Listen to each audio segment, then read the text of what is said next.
gostaria de agradecer à comissão organizadora do Copa 2017 pelo convite para trazer para vocês o tema Trauma na criança, o que todo anestesista deve saber. Trauma é uma palavra de origem grega que significa ferida. Então, esses ferimentos na medicina estão relacionados a acontecimentos inesperados e indesejados que, de forma mais ou menos violenta, atingem os indivíduos, causando esses ferimentos. Os ferimentos de natureza acidental constam da classificação internacional de doenças sob a denominação de causas externas, sendo detalhadamente descritos no grupo S. E, globalmente, vem acontecendo o aumento da mortalidade infantil por causas externas. No Brasil, durante os anos de 2006 a 2009, 25% dos atendimentos pediátricos de emergência... Da frente para trás é ponteira laser aqui, tá bom. Aí a senhora pode deixar isso aqui. Tá certo. 25% dos atendimentos pediátricos de emergência evoluíram para um acompanhamento ambulatorial ou para o imediato internamento da criança. As lesões de menor gravidade constituíram a maior porcentagem da demanda, requerendo procedimentos de menor complexidade assistencial, porém fundamentais para uma recuperação sem sequelas. 60% dos acidentes aconteceram em ambiente domiciliar, e os mais frequentes foram as quedas da própria altura ou das mobílias, os ferimentos e cortes superficiais, que comprometeram principalmente a face e a cabeça, seguidos por entorses, luxações e fraturas nos membros. O trauma crânioencefálico foi extremamente comum entre as crianças, mas, felizmente, 86% delas apresentaram valores acima de 12 na escala de coma de Glasgow modificada. Também ocorreram outros tipos de acidentes com menor frequência, como os acidentes com corpo estranho, as queimaduras, as mordeduras de animal, envenenamento e o afogamento em ambiente familiar.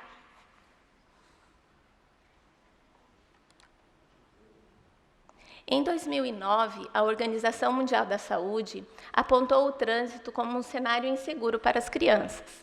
E os acidentes de trânsito foram a primeira causa de mortalidade entre as crianças de 1 a 9 anos de idade, no Brasil e no mundo. E isso vem se repetindo ano após ano. O perfil da mortalidade infantil no trânsito caracteriza-se pelo predomínio de óbitos por atropelamento, seguido de acidentes com os ocupantes do veículo envolvido em uma colisão. E, em terceiro lugar, os acidentes envolvendo os ciclistas. Os acidentes de trânsito constituem uma importante preocupação nos atendimentos de emergência pediátricos, porque eles necessitam de um trabalho especializado e de características bastante distintas. Nos atropelamentos, as lesões tendem a ser bastante graves, porque o pedestre tem menos proteção que os ocupantes do veículo. Estudos apontam que, na velocidade do veículo acima de 60 km por hora, a chance de sobrevida de uma vítima de atropelamento é praticamente zero. A criança tem uma pequena área de superfície corporal, e quanto menor a área, maior o efeito da troca de energia entre os corpos que colidem.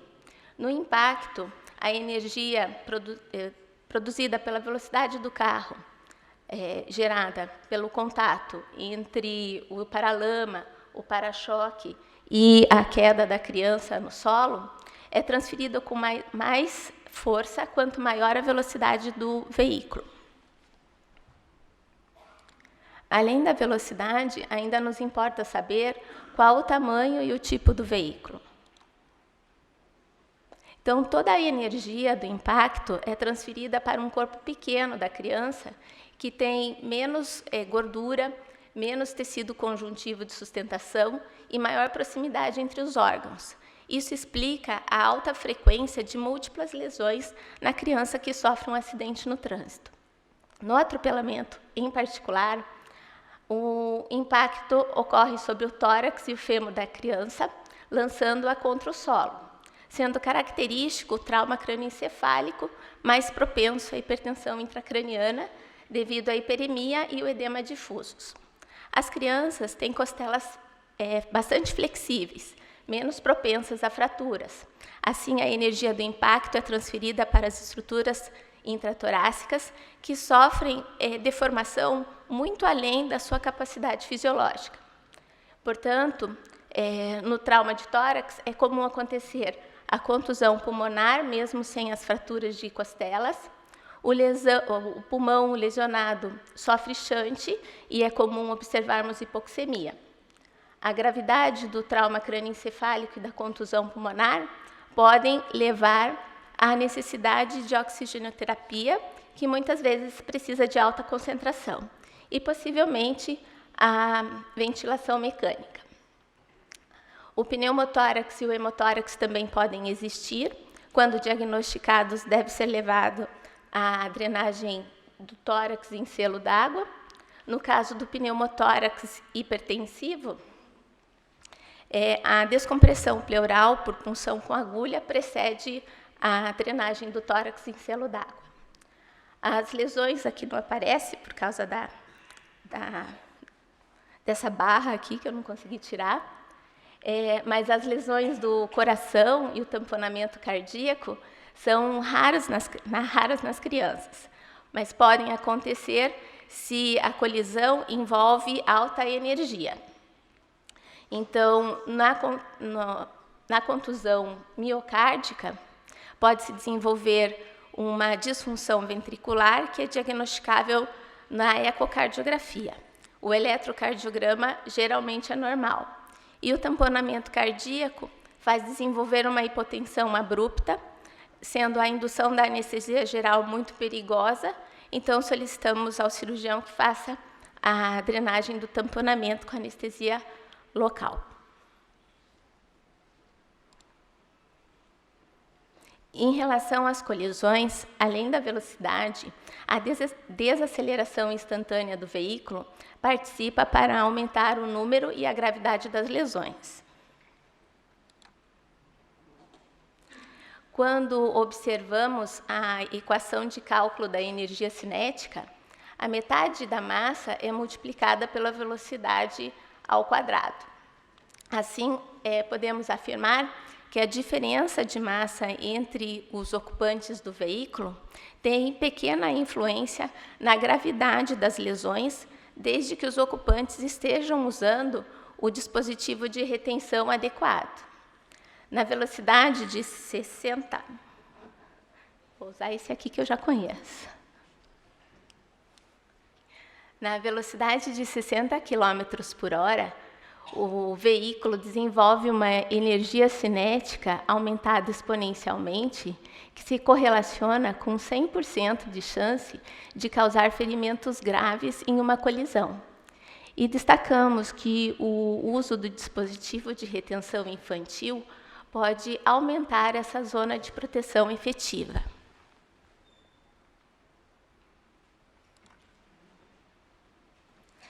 Aqui lembramos que o trauma fechado provoca lesões nos órgãos por compressão e desaceleração dos tecidos. E o trauma penetrante causa a lesão dos tecidos, a lesão dos órgãos, por rompimento dos tecidos ao longo do trajeto do objeto penetrante, que, no caso, envolve partes da estrutura danificada do veículo.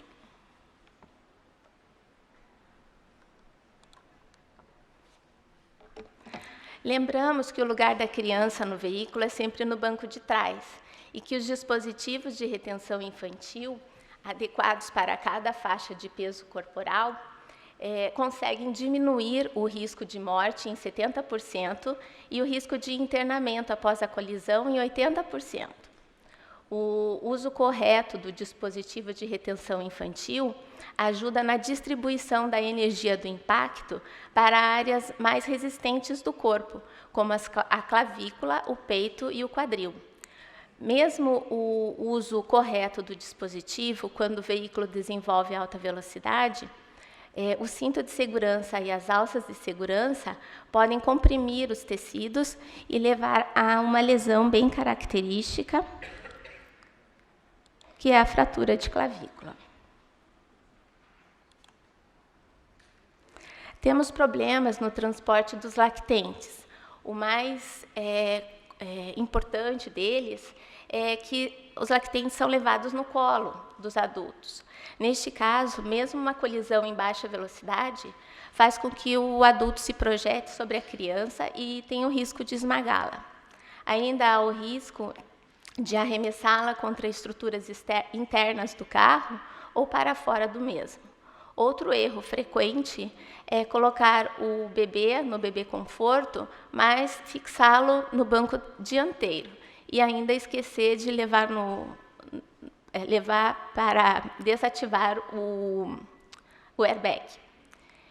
Outro problema é colocar de forma inadequada o cinto de segurança, comprimindo áreas mais frágeis do corpo, como o pescoço e o abdômen. Neste caso, pode acontecer lesões de grande potencial de mortalidade, como as descritas na síndrome pediátrica do cinto de segurança, caracterizada pela equimose da parede abdominal, a possibilidade de lesões de órgãos intraabdominais, possibilidade de fratura de coluna lombar, a lesão da medula espinhal cervical, o enforcamento e o trauma cranioencefálico difuso. Lembramos que o tratamento de uma criança vítima de múltiplas lesões acontece antes do diagnóstico mais preciso dessas lesões. E uma criança que sofre um acidente no trânsito deve ser atendida sempre como uma vítima politraumatizada. O trauma cranioencefálico é a primeira causa de óbito nas crianças que têm múltiplas lesões, e o trauma de tórax é a segunda causa e importante fonte de sangramento.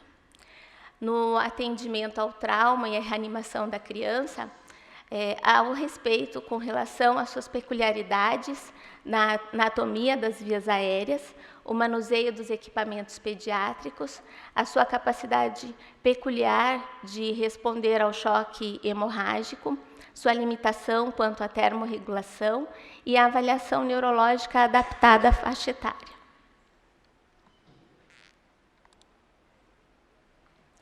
Portanto, estarmos atentos às características da anatomia e fisiologia da criança nos impede de cair em contradições e armadilhas no seu tratamento. Nos faz acertar na abordagem da via aérea, o suporte ventilatório e o reconhecimento rápido e o tratamento efetivo da hemorragia tóraco-abdominal, nos levando ao sucesso da reanimação. São atitudes que temos que tomar rapidamente no atendimento inicial da criança. Estimar o seu peso, levando em consideração a informação do acompanhante, ou estimá-lo através da idade ou da altura da criança. Garantir a via aérea segura, protegida e confiável, para otimizar a oxigenação e a ventilação. Fazer a avaliação do seu estado volêmico, e isso inclui o cálculo da volemia. Manter a temperatura corporal da criança e otimizar a pressão de perfusão cerebral na criança que tem um traumatismo cranioencefálico, instituindo as medidas terapêuticas precoces e efetivas. Para completar a avaliação do sangramento na criança com múltiplos traumas, temos que atingir a reposição volêmica adequada, administrando líquidos cristalóides e sangue por via endovenosa e intraóssea, a fim de restaurar o débito cardíaco e a perfusão dos tecidos. Também devemos coletar amostras de sangue para a tipagem sanguínea, prova cruzada, dosagem seriada da hemoglobina, testes convencionais da coagulação. Acionar o banco de sangue para iniciar o protocolo de transfusão maciça, no caso de sangramento maciço, e enfatizamos a necessidade da reavaliação frequente do tratamento e dos resultados.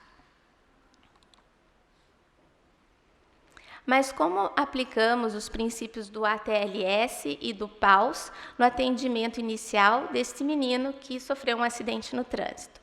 Trata-se de um menino de 7 anos de idade que caiu andando de bicicleta sem capacete, quando foi atropelado por um carro pequeno.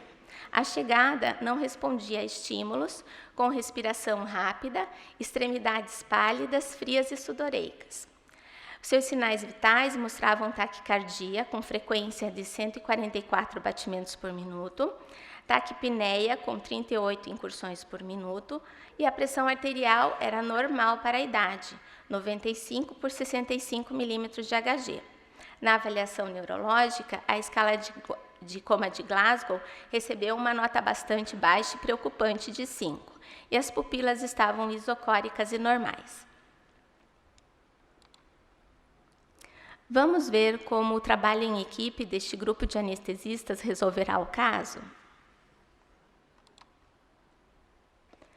Uma das anestesistas informou que era possível estimar o peso da criança através da idade. Ela se enquadra na regra para crianças menores que 8 anos, em que o dobro da idade mais 9 dá 23 quilos. Mas se não tivéssemos a informação da idade, ainda poderíamos estimar o peso da criança através da altura.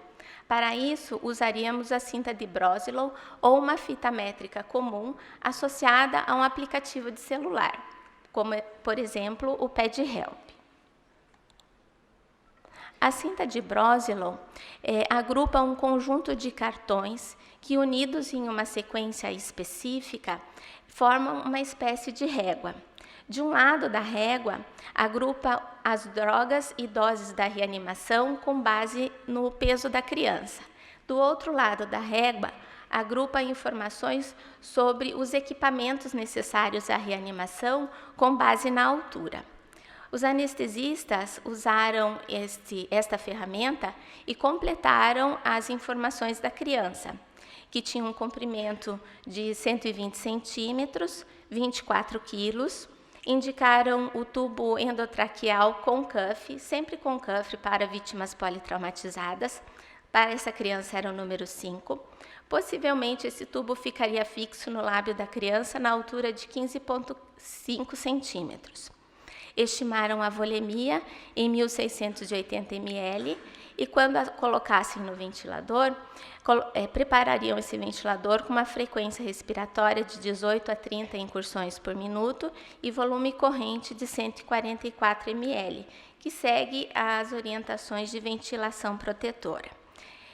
Escolheram as drogas de indução de sequência rápida, que foram a lidocaína 24 mg, o etomidato 5 mg, a ketamina 24 mg e a succinilcolina 36 mg, a serem administradas por via endovenosa ou intraóssea.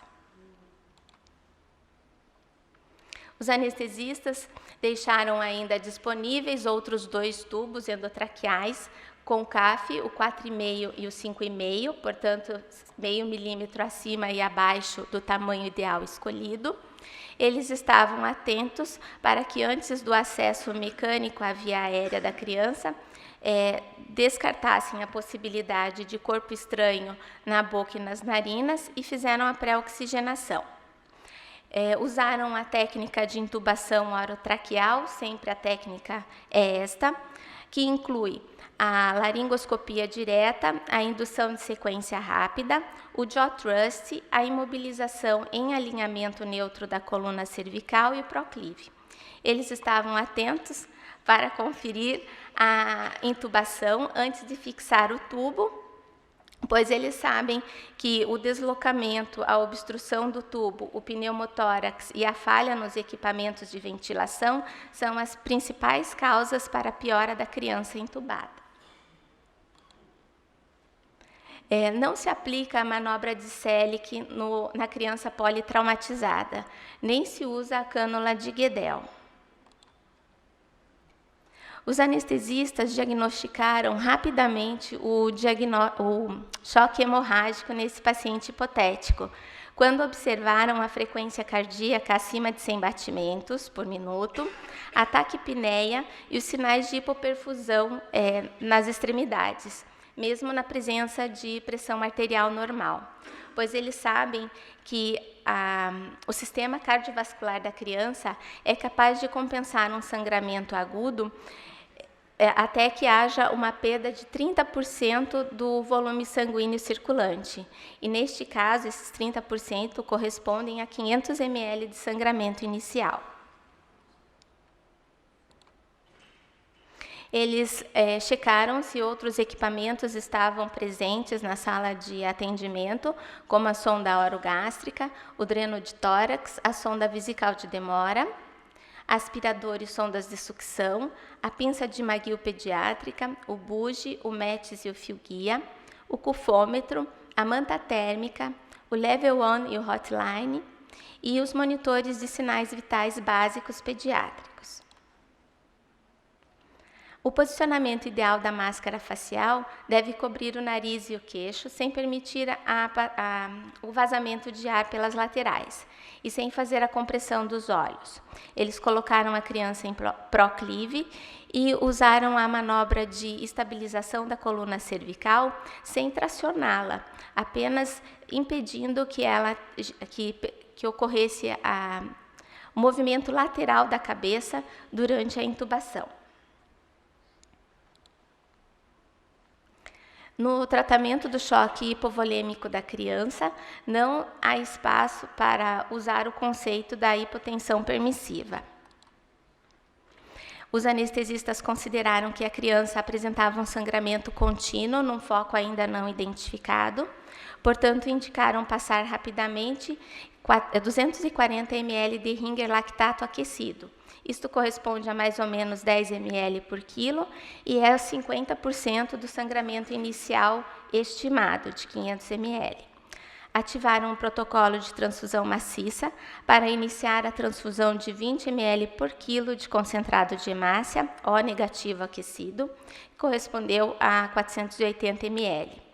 Para tratar a hipotermia que se instalava, ligaram a manta térmica e controlaram a temperatura da sala quando possível. E chamaram a equipe cirúrgica para localizar e decidir como controlar a fonte de sangramento. A criança intubada com 2 acessos venosos periféricos calibrosos que permitiram a passagem do volume de concentrado de hemácia e Ringer lactato calculado, respondeu com a diminuição da taquicardia, a melhora da coloração e da temperatura das extremidades. Na bolsa coletora já havia urina, 25 ml, e a pressão arterial e o estado neurológico se mantiveram. Com essa criança mais estável hemodinamicamente, os anestesistas reavaliaram o tratamento e os resultados, e indicaram continuar a monitorização dos índices de coagulação e dos níveis de eletrólitos, pois eles sabem que o choque hemorrágico e a transfusão maciça podem causar alguns problemas, como a acidose metabólica lática, a hiperpotassemia, a overdose de citrato e a coagulopatia. Os anestesistas também quiseram monitorar e prevenir o embolismo aéreo. A criança se manteve estável com relação aos seus parâmetros cardiovasculares. A equipe cirúrgica identificou a contusão pulmonar, a contusão cerebral e o hematoma de grau 2 no baço. A temperatura se estabilizou e o estado neurológico se manteve. Os cirurgiões decidiram não operar a criança, mas transferi-la para a UTI. Deram as informações pertinentes ao tratamento aos pais e a orientação com relação ao uso de capacete pelos ciclistas. Na condução desse caso, nossos colegas anestesistas reforçaram o conceito que, na fase inicial do atendimento da criança com múltiplas lesões, Sua reserva fisiológica é capaz de compensar o sangramento agudo, mantendo a pressão arterial normal, mas isso não deve ser tomado como um estado de normalidade hemodinâmica e impedir a reposição volêmica adequada. Portanto, concluímos que a restauração da volemia e a ótima pressão parcial de oxigênio são obrigatórios para o bom prognóstico neurológico da criança. Aqui são as referências que eu utilizei para preparar esse tema. E convido todos os presentes para participar do 3º Simpósio Internacional do Trauma, a ser realizado no dia 28 e 29 de julho em 2017. Tenho certeza que todos poderão aprofundar os seus conhecimentos em relação ao trauma, pois convidaremos pessoas de excelente capacidade para aulas.